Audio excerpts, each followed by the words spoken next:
तर या अर्थसंकल्पाचं राज्याचे मुख्यमंत्री यांनी कौतुक केलेलं आहे। मध्यमवर्गासाठीचं हे ड्रीम बजेट असल्याचं देवेंद्र फडणवीस म्हणालेले आहेत। नव्या कररचनेमुळे नोकरदारांना मोठा फायदा होईल। मुख्यमंत्री देवेंद्र फडणवीसांकडून या बजेटचं कौतुक करण्यात आलंय। इन्कम टॅक्सची लिमिट थेट 7 लाखावरनं 12 लाखापर्यंत नेलेली आहे। त्यामुळे आता 12 लाख रुपये उत्पन्न असणाऱ्यांना कोणताही टॅक्स भरावा लागणार नाही, अशी जी इन्कम टॅक्सची रचना करण्यात आलेली आहे याचा मोठा फायदा मध्यमवर्गीयांना, नोकरदारांना, नवतरुणांना या ठिकाणी होणार आहे।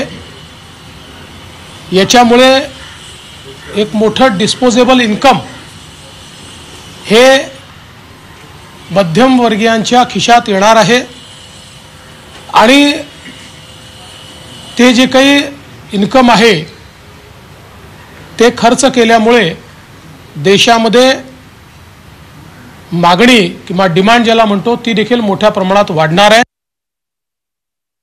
शेती क्षेत्रामध्ये 100 जिल्हे आयडेंटिफाय करून त्याच्यामध्ये शेती विकासाची मोठी योजना राबवण्याचा निर्णय असेल किंवा